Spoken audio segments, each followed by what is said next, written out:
બદલાવોની વાત હું આજે જે કરવા જઈ રહ્યો છું, જે લોકો ખાસ કરીને પોલીસ કોન્સ્ટેબલની જે તૈયારી કરી રહ્યા છે એ દરેક વિદ્યાર્થીઓ મિત્રોને આ વિડીયો છે એ વિડીયો ઉપયોગી થશે અને જે પોલીસ કોન્સ્ટેબલની જે ભરતી છે એ પોલીસ કોન્સ્ટેબલની ભરતીમાં જે લોકો ભૂતકાળ નમસ્કાર વિદ્યાર્થી મિત્રો, ગુજરાત પોલીસ ભરતી 23-24 માં નવા આરઆર ક્યાં સુધીમાં આવી શકે છે? શું હવે 2 પેપર લેવાશે? ફિઝિકલના માર્ક્સ નહીં ગણાય? તો યુવરાજસિંહ જાડેજા લાઈવ આવ્યા છે. લાઈવ પ્રોગ્રામમાં તેમને સંપૂર્ણ આરઆરના રિલેટિવમાં માહિતી આપી છે, જેથી વિડીયો છે પૂરો જુઓ અને ચેનલ ઉપર નવા આવેલા છો ચેનલને સબસ્ક્રાઈબ કરી ખાસ કરીને બાજુમાં આપેલું બેલ આઇકન ટેલિગ્રામ વોટ્સઅપ ગ્રુપને જોઈન કરવાનું ભૂલવાનું નથી. તો આ વિડીયો જે પોલીસ કોન્સ્ટેબલની તૈયારી કરી રહ્યા છે એમના માટે મહત્ત્વનો છે, જેથી પૂરો સંપૂર્ણ જોવે, જેથી એમને આરઆરને રિલેટિવમાં કોઈ પણ ડાઉટ ના રહે. અને મિત્રો ચોક્કસ છે ભરતી આવવાની છે, એ ફાઇનલ છે, એ યુવરાજસિંહ જાડેજા દ્વારા કહેવામાં આવ્યું છે અને સંપૂર્ણ માહિતી એમણે આરઆરને રિલેટિવમાં જણાવી છે. દોડ કેટલી હશે, નવા દોડના નિયમો શું હોઈ શકે છે, સંપૂર્ણ ડિટેલ્સમાં એમને વાત કહી છે. તો વધારે વાર ન કરતાં જાણીએ શું માહિતી છે. હું આજે જે કરવા જઈ રહ્યો છું, જે લોકો ખાસ કરીને પોલીસ કોન્સ્ટેબલની જે તૈયારી કરી રહ્યા છે એ દરેક વિદ્યાર્થીઓ મિત્રોને આ વિડીયો છે એ વિડીયો ઉપયોગી થશે અને જે પોલીસ કોન્સ્ટેબલની જે ભરતી છે એ પોલીસ કોન્સ્ટેબલની ભરતીમાં જે લોકો ભૂતકાળના જે ફિઝિકલ ગ્રાઉન્ડના જે ક્રાઇટેરિયા હતા અને એ ક્રાઇટેરિયા પ્રમાણે જો તૈયારી કરતા હશે, ફિઝિકલની વાત કરી રહ્યો છું, જે 5 કિલોમીટર રનિંગ જે ક્રાઇટેરિયા હતા, જો એ પ્રમાણે રનિંગ કરતા હશે તો હું એવું માનું છું કે એ લોકોને સૌથી વધારે અત્યારે આ જે નવી પરીક્ષા આવવાની છે એ નવી પરીક્ષામાં ફાયદો થવાનો છે. એટલે ભૂતકાળમાં જે ફિઝિકલના જે ક્રાઇટેરિયા હતા એ જ ક્રાઇટેરિયા પકડી અને તમારે તૈયારી કરવી જોઈએ અને એ જ મોટા ભાગે અનચેન્જ બરાબર છે રહેવાની સંભાવનાઓ છે.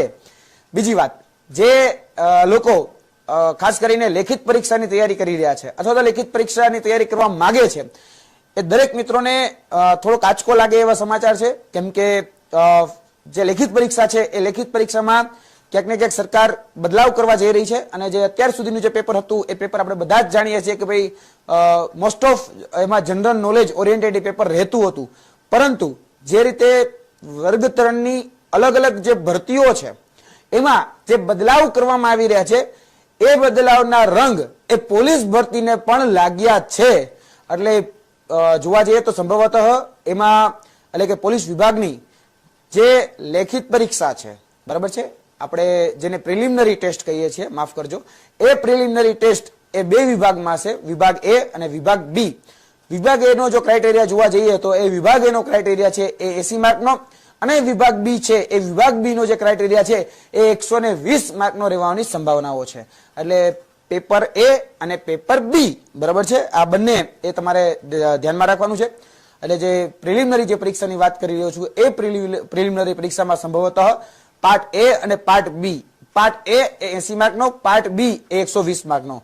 પાર્ટ એ જે છે એટલે કે વિભાગ એ જે છે એ 80 માર્કનો જે છે એમાં 30 માર્કનું મેથ્સ, 30 માર્કનું રીઝનિંગ અને 20 માર્કનું ગુજરાતી. જી હા, આ જે હું વાત કરી રહ્યો છું એ પોલીસ કોન્સ્ટેબલના પ્રિલિમિનરી પરીક્ષાની હું આ તમારી સમક્ષ વાત કરી રહ્યો છું. જી હા, ઘણા બધા વિદ્યાર્થીઓને સાંભળીને આંચકો લાગ્યો હશે, પણ એ હકીકત છે કે આ જે અત્યારે તમારી સમક્ષ હું આ માહિતી આપી રહ્યો છું એ સત્યતાની ખૂબ નજીક છે, બરાબર છે, સત્યતાની ખૂબ જ નજીક છે. અને સંભવતઃ જે આજે બાબતો આપણે જેની ચર્ચા કરી રહ્યા છીએ એ જ ક્રાઇટેરિયાઓ તમારા માટે પ્રિલિમિનરી પરીક્ષા માટે રહેવાના છે. એટલે 30 માર્કનું મેથ્સ, 30 માર્કનું રીઝનિંગ અને 20 માર્કનું ગુજરાતી, જેમાં કોમ્પ્રિહેન્શન ગુજરાતીમાં આપણે જો વાત કરીએ તો ગદ્યાર્થ ગ્રહણ, પદ્યાર્થ ગ્રહણ, ફકરામાંથી એના જવાબો આપવા, આ રીતે જ જે પ્રશ્નો હોય છે એ 20 માર્કના એ તમારે રહેવાની સંભાવનાઓ છે. એટલે પાર્ટ એ તમારું મેથ્સ અને રીઝનિંગ જે ઓલમોસ્ટ જોવા જઈએ તો 60 માર્ક એ તમારા કવર કરી રહ્યા છે. એટલે મેથ્સ અને રીઝનિંગમાં ઘણા સમયથી તમે આદરણીય હસમુખ પટેલભાઈ હોય, હસમુખ પટેલ સાહેબ હોય કે બીજા કોઈના પણ વિડીયો જ્યારે તમે નિહાળી રહ્યા હોય ત્યારે સતત એ ભાર મૂકી રહ્યા હતા કે મેથ્સ અને રીઝનિંગ અમારે એવા બૌદ્ધિક રીતે સક્ષમ વ્યક્તિઓ જોઈએ છે, તાર્કિક રીતે સક્ષમ વ્યક્તિઓ જોઈએ છે, જેટલા માટે આ જે સિલેબસો છે એ સિલેબસોમાં બદલાવ એ કરવામાં આવી રહ્યો છે. એટલે આ જે રીતે જોવા જઈએ તો 60 માર્કનું પેપર એ જે છે એ પેપર એ 60 માર્કમાં મેથ્સ અને રિઝનિંગ જે રહેવાની સંભાવનાઓ છે. આ મેથ્સ અને રિઝનિંગ જે છે એમાં માટે તમારે અત્યારથી જ તૈયારી શરૂ કરી દેવી જોઈએ.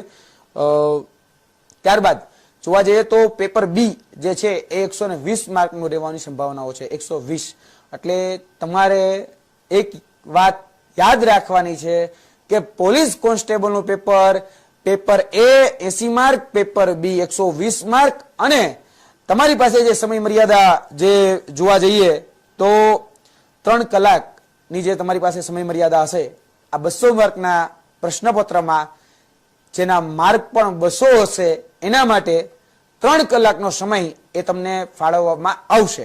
3 કલાકનો સમય, અને આ 3 કલાકનો સમય જે છે એમાં MCQ બેઝ ટેસ્ટ એ તમારો લેવામાં આવશે.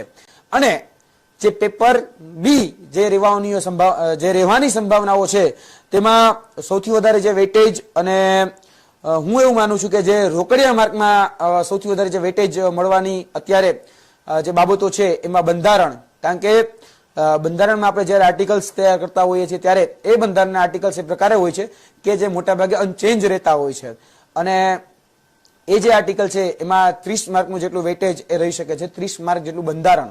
બરાબર છે. આ વખતે સિલેબસ તમને લોકોને ફક્ત એવું કહી દેવામાં નહીં આવે